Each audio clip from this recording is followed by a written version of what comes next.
खिलाफ हैं कि हम लोग का ऐसा मानना है कि जब देश बनाते समय समाज के जिन वर्गों के साथ जो वादे किए गए वो आपके हमारे पुरखों ने वो वादे किए हैं, इस देश के फाउंडिंग फादर्स ने वो वादे किए।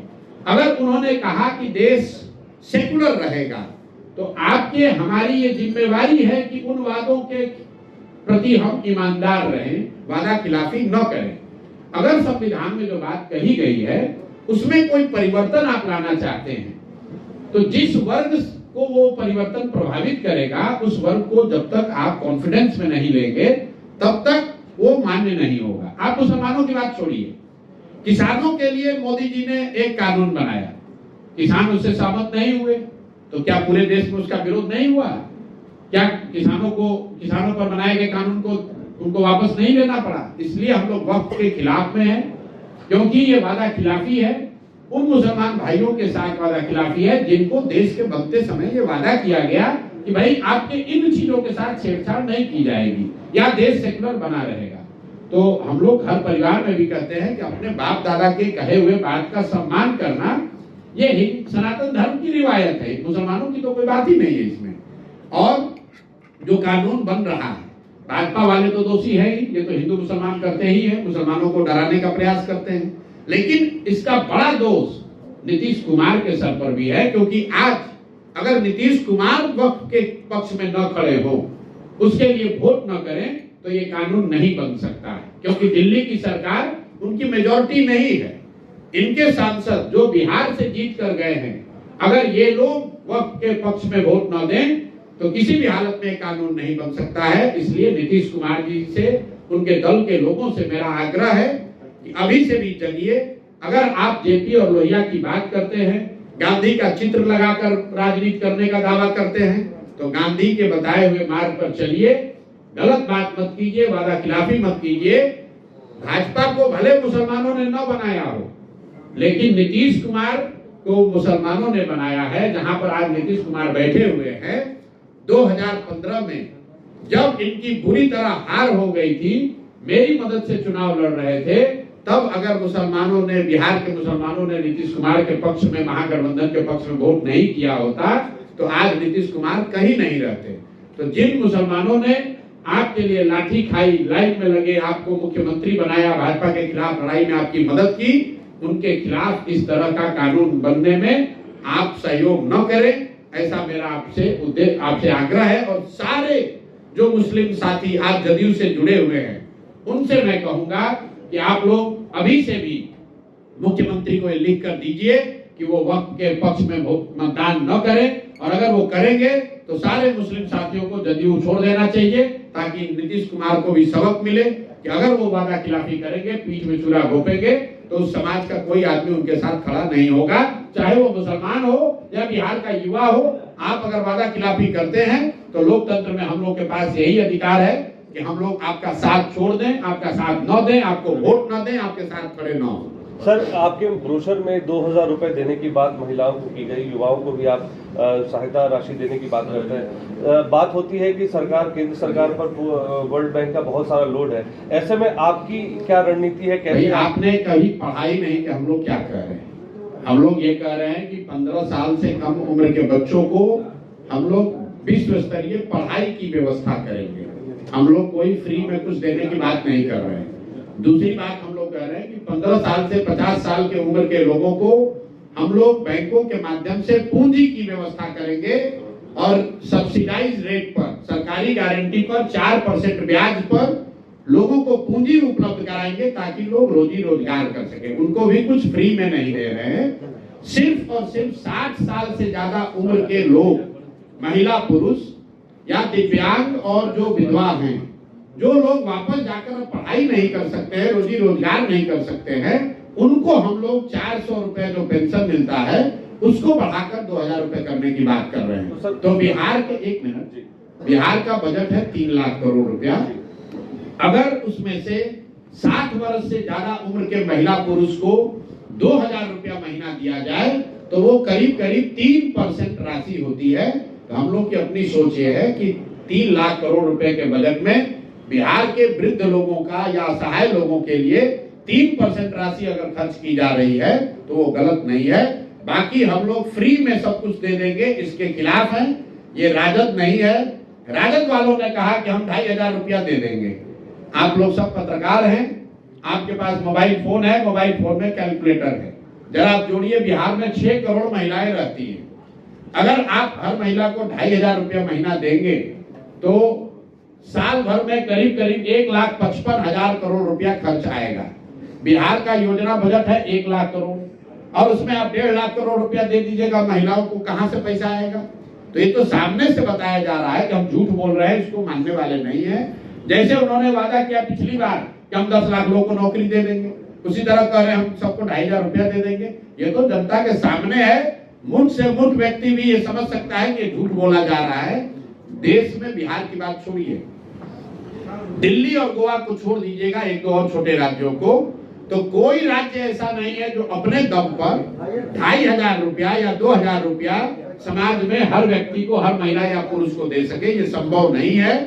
ये कोई अगर कह रहा है तो सिरे से आपको टोपी पहना रहा है, या वो खुद मूर्ख है या पूरे समाज को मूर्ख बनाने की कोशिश कर रहा है। सर, बिहार में शराबबंदी कानून लागू है, जनसुराग शराबबंदी कानून को कैसे देखती है? अगर आपकी सरकार बनती है तो उसमें संशोधन होगा या ये कानून जारी रहेगा? आपने कहा कि बिहार में शराबबंदी लागू है, मैं कह रहा हूं कि बिहार में शराबबंदी लागू नहीं है। बिहार में शराबबंदी का कानून लागू है। शराबबंदी का कानून जो है, इसने सिर्फ शराब की दुकानों को बंद किया है। शराबबंदी कहाँ है? शराब तो हर घर में बिक रही है। हम लोग कह रहे हैं, और इससे बिहार की गरीब जनता का 15 से 20 हजार करोड़ रुपया का नुकसान हो रहा है। और समाज के सब, और ये पैसा जा कहाँ रहा है? ये पैसा जा रहा है भ्रष्ट अधिकारियों के पास, शराब माफिया के पास, नेताओं के पास। और जिन महिलाओं के नाम पर इसको बनाया गया है, सबसे ज्यादा कष्ट भी उन्हीं महिलाओं को है। आज शराबबंदी कानून के तहत 1 लाख से ज्यादा गरीब, पिछड़े, वंचित, मुसलमान, दलित समाज के लोग जेलों में हैं। उन घर के महिलाओं की स्थिति जाकर देखिए क्या हो रही है। जितने पैसे वाले लोग हैं वो कोई शराबबंदी में जेल में नहीं है। 1 लाख से ज्यादा लोग जेल में हैं। कौन लोग हैं ये? उन घरों की महिलाओं की स्थिति क्या हो रही है? जो लाखों लोग जहरीली शराब पीकर जिनका लीवर खराब हो रहा है, गरीब लोगों का, हजारों लोग जिनकी मृत्यु हो गई, उनकी चिंता कौन करेगा? इसीलिए जनसुराज ने कहा कि ये ढकोसलाबाजी नहीं चलेगा। शराबबंदी अगर जनसुराज की सरकार बनती है तो 1 घंटे में हटा लिया जाएगा। आप देखिए कितना बड़ा धोखा हो रहा है बिहार के साथ। आप लोग सब पत्रकार हैं, भाजपा के नेताओं से जरा आप लोग पूछिए कि भाई अगर शराबबंदी इतना ही अच्छा है तो ये बढ़िया वाला मिठाई खाली बिहार को ही क्यों खिलाया जा रहा है? यूपी में भी लागू कर दीजिए। देश में मोदी जी की सरकार है, पूरे देश में लागू कर दो शराबबंदी। क्या देश की महिलाओं का एम्पावरमेंट नहीं होना चाहिए? अगर शराबबंदी से बिहार की महिलाओं को फायदा हो रहा है, डोमेस्टिक वायलेंस कम हो रहा है, जैसा सरकार दावा कर रही है या भाजपाई नेता दावा कर रहे हैं, तो उनसे जरा पूछिए कि भैया इतना बढ़िया अगर है तो योगी जी से बोल के यूपी में भी इसको लागू कर दो।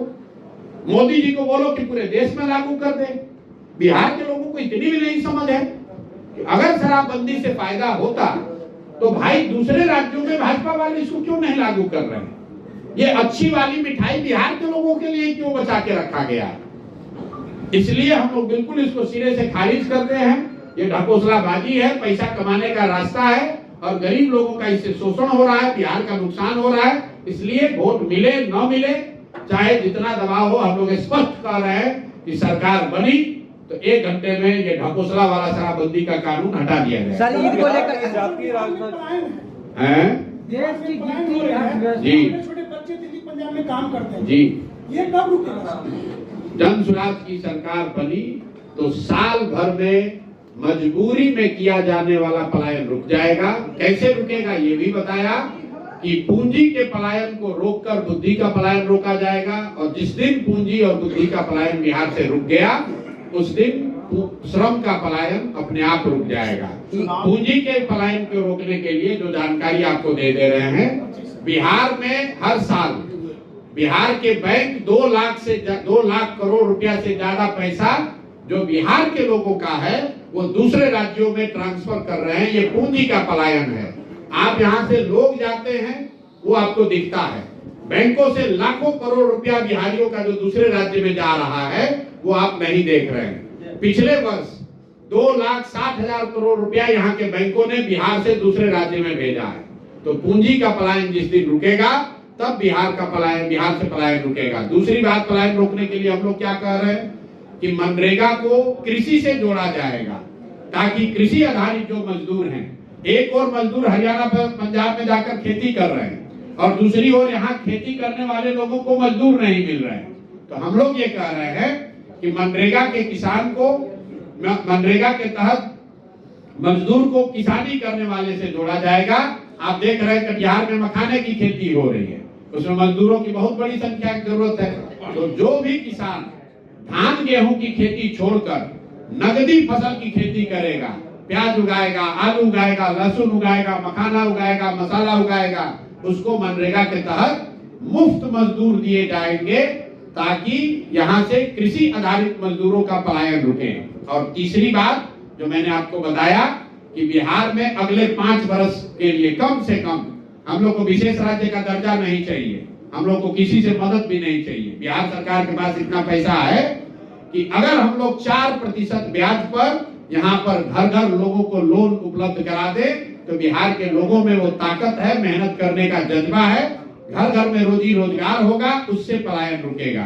तो ये 3 चीज बता रहे हैं, बैंकों के द्वारा किया जाने वाला पूंजी का पलायन रोकना, दूसरी बात मनरेगा को कृषि से जोड़ना, और तीसरी बात बिहार में रोजगार करने के लिए 4% सालाना ब्याज पर सरकारी गारंटी पर लोन मुहैया कराना, ताकि घर घर में रोजी रोजगार हो सके, तभी बिहार में पलायन रुकेगा। सर, ईद को लेकर सब आते मोदी को कैसे देखते हैं सर आप? चुनाव के दौरान अदर पार्टियों से राजनीतिक दल के लोग स्वराज में भी आ रहे हैं और अन्य पार्टी में जा रहे हैं। जो आपके पास जो स्वराज में जो अन्य दलों से जो आ रहे हैं, उसमें कई दागी लोग भी हैं जो स्वराज में भी इन कर चुके, वहाँ के अपने कार्यकर्ता शो कर रहे हैं। इस तरह के नेता कार्रवाई करेंगे। शुरू से ये बात बताई गई, इस पर बहुत चर्चा हुई है कि क्या जन सुराज में दूसरे दलों में रहे हुए लोगों को आने देना चाहिए या नहीं। हम लोगों ने इस पर चर्चा के बाद जो निर्णय लिया कि भाई किसी भी दूसरे दल में रहे हुए व्यक्ति को आने से रोकने का मतलब नहीं है, क्योंकि जैसे वोटर के तौर पर आपके पास विकल्प नहीं था तो भी आप गलत आदमी को वोट दे रहे थे। संभव है कि बहुत सारे राजनीतिक कार्यकर्ता विकल्प न होने की वजह से किसी न किसी दल में थे, आज वो जनसुराज में आ रहे हैं। आपने कहा कि इनको क्या, आपको ये जरूर बताना चाहिए कि अगर कोई दागी व्यक्ति शराब माफिया, बालू माफिया, क्रिमिनल, अगर उसको जनसुराज में कोई जिम्मेवारी मिली है तो जरूर आप बताइए। जहां तक टिकटों का सवाल है, मैं आपको स्पष्ट बता देता हूं ऑन रिकॉर्ड, जनसुराज में 2/3 से ज्यादा लोग, वो लोग चुनाव लड़ेंगे जो कभी जीवन में पहले चुनाव नहीं लड़े हैं, दागी नहीं है, उनका कोई राजनीतिक चरित्र ऐसा नहीं है जिस पर कोई उंगली उठा सके। कुछ लोग अपवाद के तौर पर ऐसे चुनाव लड़ सकते हैं जो पहले राजनीति में सक्रिय रहे या चुनाव लड़े, लेकिन उनकी संख्या बहुत कम होगी और उनमें भी उन्हीं लोगों को अवसर दिया जाएगा जिनके चरित्र पर कोई बड़ा दाग न हो। चाहे आप कोई व्यवस्था बनाइए, उसमें ये संभव है कि 2-4 लोग गलत आ सकते हैं, लेकिन आज की जो व्यवस्था है जिसमें ज्यादातर गलत लोग हैं, उसमें 2-4 अच्छे लोग आ भी जाते हैं तो कुछ अच्छा नहीं कर पाते हैं। तो जनसुराज की सोच ये है कि इतने अच्छे लोग जरूर रहे जनसुराज में कि अगर कोई गलत आ भी जाए तो गलत न कर पाए। देश की गिरती अर्थव्यवस्था पर क्या कहना चाहेंगे सर? सर, ओवैसी को आप किस रूप में देखते हैं बिहार में? किसको? ओवैसी को? ओवैसी जी को मैं हैदराबाद का, तेलंगाना का नेता जानता हूँ। पिछले बार उनकी पार्टी ने 4 सीट ली थी सीमांचल में। भाई जब देखिए, मैं बार बार आपको कहता हूँ, बिहार के एक बड़े तबके में राजद, जदयू, भाजपा, कांग्रेस से बाहर अलग कोई नए विकल्प की चाहत है। चाहे वो जदयू का समर्थक है, राजद का समर्थक है, भाजपा का समर्थक है, सबके मन में ये बात है कि बिहार में बदलाव होना चाहिए, कुछ नया विकल्प आना चाहिए। वो विकल्प जनसुराज है कि नहीं है, इस पर बहस हो सकती है, लेकिन लोग बदलाव चाहते हैं, नया विकल्प चाहते हैं, ये तो पत्रकार के तौर पर आप भी स्वीकार करेंगे। उसी के तहत पिछली बार बिहार के कुछ क्षेत्रों में ओवैसी साहब लड़ते हुए वो विकल्प के तौर पर दिखे, तो कुछ जगहों पर उनके उम्मीदवारों को वोट मिला। लोकतंत्र है, सबको चुनाव लड़ने का हक है, ओवैसी साहब को भी लड़ने का हक है। देश की जितनी आपकी पार्टी से अगर गठबंधन होती है तो क्या उसमें आप सहमत होंगे? हैं? ओबीसी की अगर आपकी पार्टी जब मैंने आपको कह दिया कि गठबंधन हो ही नहीं सकता है तो 243 सीट है, इसके बाहर कोई गठबंधन होता हो तैयार है तो उससे बात की जाएगी। क्या चिराग अगर आपके साथ आते हैं तो क्या उनके साथ? अरे भाई, दुनिया में कोई आ जाए, चिराग आए, दीपक आए, लालटेन आए, हाथ आए, कोई सवाल नहीं है। कितनी बार सर कहें? वो आपको अपना दोस्त, अच्छा मित्र दोस्त बताते हैं। मेरे बहुत लोग दोस्त हैं। चिराग मेरे दोस्त हैं, सुलझे हुए व्यक्ति हैं, अच्छे व्यक्ति हैं, देश की युवा नेता हैं, बिहार में जात पात से ऊपर उठकर विकास की बात कर रहे हैं, लेकिन उनकी राजनीति अलग है। वो भाजपा के साथ राजनीति करते हैं, हमारी राजनीति अलग है। कुणाल कामरा कंट्रोवर्सी पे आप कुछ बोलना चाहिएगा, जैसे महाराष्ट्र में जाके है। देखिए, कुणाल कामरा जो हैं वो भी मेरे दोस्त हैं और विदूषक हैं, स्टैंडिंग कॉमेडियन जिसको कहते हैं, स्टैंड अप कॉमेडियन जिसको आप कहते हैं। कुछ बात उन्होंने कही है जिसको लेकर कंट्रोवर्सी हुई है।